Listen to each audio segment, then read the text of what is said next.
आप हैं बिहार संवाददाता के साथ और मैं हूं मनोज चतुर्वेदी। बीपीएससी के माध्यम से बिहार सरकार ने नियोजित शिक्षकों की परीक्षा ली थी और नियोजित शिक्षकों की सिर्फ नहीं ली थी, ओपन टू ऑल था सबके लिए। नियोजित शिक्षिकाएं हमारे साथ हैं और ये करीब 15 सालों से सेवा दे रही हैं नियोजित के रूप में बिहार सरकार के विद्यालयों में। और सबसे बड़ी बात इस बार ये हुई है कि शिक्षा मंत्री से लेके बीपीएससी के चेयरमैन और तमाम जो बिहार सरकार के एजुकेशन विभाग के शिक्षा विभाग के अधिकारी हैं, वो कहते थे कि क्वालिटी ऑफ टीचर जो हैं हमारे पास बिहार में नहीं है। नियोजित जो हैं उनके अंदर वो क्वालिटी नहीं है जो कि बच्चों को उस तरीके से पढ़ा सकें। लेकिन यही नियोजित शिक्षक और शिक्षिकाएँ जो हैं, इन्होंने बीपीएससी में एक तरह से कह लीजिए कि सफलता हासिल करके सरकार के मुंह पे वो तमाचा लगाया है कि देख लीजिए हमारे अंदर ही क्वालिफिकेशन है, हमारे अंदर ही जो है वो योग्यता है हमारे अंदर। यहाँ तक हुआ है कि मुजफ्फरपुर के एक नियोजित शिक्षक ने उन्होंने राजनीतिक शास्त्र में टॉप किया है। सबसे बड़ी बात, सरकार के मुंह पे तमाचा तो लगा ही है, लेकिन इनका नियुक्ति पत्र भी मिल गया है, जिला बता दिया गया है कि किस ज़िले में इनको ज्वाइन करना है। लेकिन सबसे बड़ी मूल समस्या जो एक आ रही है, जो महिलाएं, खास करके महिला जो नियोजित शिक्षक हैं, जो महिलाएं आज यहाँ 15 साल 16 साल से सर्विस में है, एक विद्यालय में हैं, अब उन्हें पूरी अपनी गृहस्थी यदि लपेट कर फिर से दूसरे ज़िले में जाना पड़े तो उनका क्या हाल होगा। इनकी मांग ये है कि सरकार जहाँ पे हमें पटना ज़िला दिया है और हमने जहाँ पे हमारी नियुक्ति अभी है, जहाँ पे हम पढ़ाते हैं, उस जगह पे उसी सब्जेक्ट का पद है, तो हमें क्यों नहीं वहीं रहने दिया जा रहा है। कुछ शिक्षिकाएं हैं, हम बात करते हैं। क्या समस्या है आपकी, बताइए। समस्या बस यही है हमारी सरकार से कि हम जिस पद पर हैं वह रिक्त पद हो जाएगा जब हम यहाँ से चले जाएंगे, और वहाँ पे हम एक ही टीचर हैं उस सब्जेक्ट के, तो क्यों ना हमें वहीं पे दिया जाए, क्योंकि अब कहीं स्थान परिवर्तन में हमें दिक्कत आ रही है।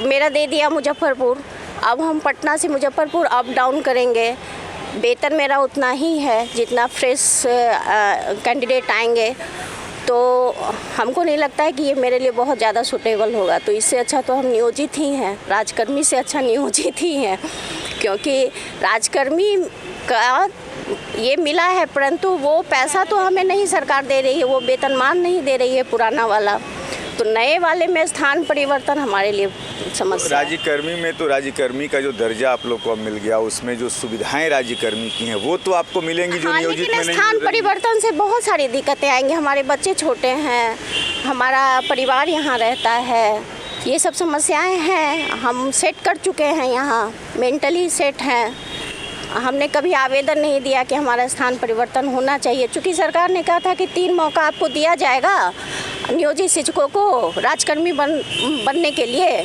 तो हम लोगों ने वही 3 मौके में एक मौके में अपना दिखाया कि हम लोग में है काबिलियत, हम लोग कर सकते हैं, यही बात है। मतलब आप ये कहना चाहती हैं कि यदि आपका ट्रांसफ़र दूसरे ज़िले में करता है तो आप ये मान के चले कि आप नियोजित में ही अच्छी हैं, नियोजित बन के ही रहना चाहेंगे। स्थान परिवर्तन होने से जो समस्याएं हैं, पारिवारिक समस्याएं, बच्चों का अभी कैरियर का समय है, तो उसी हिसाब से लोग पटना आते हैं, हम बाहर जाएंगे, बच्चे हमारे कुंठा से, जब घर में बच्चे हमारे कुंठा होंगे तो हम बाहर के बच्चों को क्या दे पाएंगे। इसलिए हम मतलब राजकर्मी का दर्जा लेकर भी लगता है जैसे कि नहीं, नियोजित ही ठीक है। अब आप समझ सकते हैं कि इन महिलाओं का, इन शिक्षिकाओं का दर्द, जो गृहिणी भी हैं, जो एक माँ भी हैं, किसी के घर की बहू भी हैं, और अचानक जब इनका स्थान परिवर्तन होगा, जिला परिवर्तन होगा, तो पूरी गृहस्थी को उनको वहाँ ले जाना पड़ेगा। कहना ये भी है कि बाहर के ज़िलों से पटना अपने बच्चों का लोग भविष्य संवारने आते हैं, और उसी जगह जब हम पटना से किसी बाहर के ज़िले में जाएंगे, हमारी गृहस्थी जो है वो छिन्न भिन्न होगी। तो उससे बेटर है कि हम जो है सरकारी नहीं होके, हम जो राज्यकर्मी न होके, हम नियोजित के रूप में ही रहना चाहेंगे। ये दर्द है इन शिक्षिकाओं का, और शिक्षिका के साथ साथ गृहिणी भी हैं, माँ भी हैं, किसी की बहू भी हैं, किसी की बेटी भी हैं। और जानते हैं क्या परेशानी आपको आएगी? वही परेशानी है सर कि अभी हम जिस स्कूल में हैं उस स्कूल में अभी हम सेटल हो चुके हैं, 10 साल जॉब कर चुके हैं, तो उस समय सारे स्कूल में सभी तरीके से सेटल है पहले से। सरकार ने कहा कि योग्य नहीं है, तो योग्यता के लिए बीपीएससी एग्ज़ाम में बैठे भी अच्छा दिखा दिया आप लोगों ने। हम लोगों ने एकदम साबित कर दिया कि जो अयोग्य का ठप्पा लग रहा था कि नियोजित टीचर ऐसे ही चले आए हैं, लेकिन हम लोगों ने एस्टेट भी क्वालिफाई किया था। उसके बाद भी उन्होंने कहा नहीं बीपीएससी देना होगा। हम लोगों ने बीपीएससी का एग्ज़ाम भी क्लियर किया। जैसा कि आप बता रहे थे कि मुजफ्फरपुर में एक टीचर, ऐसा नहीं सर, साइकोलॉजी में भी जो टॉपर बनी हैं वो भी नियोजित टीचर है। इवन अदर सब्जेक्ट में भी जो 1 to 10 में जो आ रहे हैं वो नियोजित टीचर ही। बीपीएससी का जो मेरिट लिस्ट बना है उसमें नियोजित टीचर 90% ही क्वालिफाइड है। जो 95% है। मैं एक बात आपको और बता देना चाहता हूँ, जितने बीपीएससी में जो अभ्यर्थी बैठे थे उसमें 100 में 99% नियोजित शिक्षकों ने ही निकाल लिया है। मतलब कि यदि 2 लाख लोग बैठे होंगे तो आप समझ लीजिए कि करीब 1,98,000 के आसपास जो है वो नियोजित शिक्षकों ने निकाल दिया है। और इन्होंने एक तरह से, जैसा मैंने पहले भी कहा, कि साबित कर दिया है कि इनके अंदर शिक्षा का भंडार है। क्योंकि पहले भी आप लोग शायद 3 परीक्षा दे के आई थी। पहले से हम लोग कितनी परीक्षा दिया था आपने? सरकार ने जो एग्ज़ाम लिया है, पहले हम लोगों ने बीएड किया, उसके बाद उन्होंने कहा कि एस्टेट लेना होगा तो हम लोगों ने एस्टेट क्वालिफाई किया।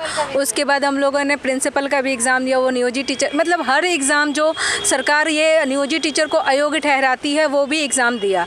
अब जब हम लोग बीपीएससी क्वालिफाई कर गए तो सरकार से बस एक यही निवेदन है कि सरकार हम लोग जिस विद्यालय में है उसी विद्यालय में हम लोगों को रहने दिया जाए। क्योंकि अगर हम लोग फिर किसी दूसरे विद्यालयों को चुनते हैं तो वो तो रिक्त हो जाएगा। आप सोच लीजिए कि हमारे विद्यालय में टीचर है, 1-2 टीचर को छोड़ दिया जाए तो 100% टीचर जो है वो इस बीपीएससी एग्ज़ाम में क्वालिफाइड हो गए अलग अलग सब्जेक्ट के। अब वो सपोज कीजिए कि वो सारे टीचर किसी दूसरे विद्यालय, अलग अलग विद्यालय में चले जाएं तो फिर तो हमारा वो जो विद्यालय है जिसमें हम पहले से कार्यरत हैं वो तो खाली हो गया, वो तो रिक्त हो गया। तो ये तो एक एंडलेस प्रक्रिया रहेगी कि जो पहले आप करते हैं नियुक्ति, फिर उसको खाली हो जा रहा है। तो ये तो इससे अच्छा ये होता कि हम जहाँ हम लोग हैं कार्यरत वहीं आप छोड़ देते हैं हम लोगों को उसी में। अगर ऐसा नहीं करती है तो फिर वही बात है कि हम लोग नियोजित ही रह के संतुष्ट रहेंगे कि ठीक है, फिर सरकार सक्षमता परीक्षा या विशिष्ट शिक्षक के दर्जा देने की बात हो रही है। हम लोग फिर वही एक, क्योंकि हम लोग सिस्टम से बंधे हुए हैं, सरकार जो कहेगी हम लोग वो एग्ज़ाम पास करके उनको दिखाएंगे कि हाँ ये एग्ज़ाम में पास कर चुके हैं। और अब चूँकि हम लोग हैं यहाँ पे कुछ पारिवारिक जिम्मेदारियाँ, इसलिए हम लोग बाहर नहीं जा सकते हैं। तो जो जिस चीज़ में अगर सरकार कहेगी आप ये कर लीजिए तो हम लोग वो कर लेंगे। लेकिन हाँ, निवेदन हमारी सरकार से यही रहेगी कि आप जैसे आप ले रहे हैं एग्ज़ाम, हम पास करके अपनी योग्यता साबित कर रहे हैं, तो आप हमको वो बस एक ये रिक्वेस्ट रहेगी कि आप जहाँ हम लोग कार्यरत हैं वहीं पे उस विद्यालय में ही आप बीपीएससी में राज्यकर्मी का दर्जा दीजिए। नहीं तो हम लोग नियोजित ही रह के खुश रहने की कोशिश करेंगे। खुश तो नहीं कह सकते, कोशिश कर सकते हैं, संतुष्ट रहेंगे। पटना का ये ऐतिहासिक गांधी मैदान, गांधी मूर्ति वहाँ पे दिखाई दे रही है और ये सरकार से सिर्फ ये अपनी एक मांग रख रही हैं, न कोई आंदोलन है। मांग सिर्फ यही है कि यदि हमें यहीं पर रखा जाए तो जो बच्चे को इन्होंने आज करीब 15 सालों से 10 सालों से पढ़ाया है वो इनके साथ फैमिलियर हैं, इनके साथ बच्चियां भी जो हैं घुली मिली हैं। और जो कहीं नए टीचर आएंगे तो उनके साथ उन बच्चों को घुलने मिलने में कुछ समय लगेगा। जो पढ़ाई का सेशन जो है वो भी थोड़ा सा इधर उधर होगा। और सबसे बड़ी बात ये भी होती है कि कहीं भी केंद्रीय सीबीएसई बोर्ड हो या दूसरे बोर्ड हो, वहाँ के शिक्षकों का, केंद्रीय विद्यालय के शिक्षकों का मार्च में ट्रांसफ़र किया जाता है कि जब सेशन अगला शुरू हो तो 2-3 महीने में जो है बच्चे वो टीचर के साथ फैमिलियर हो सकें।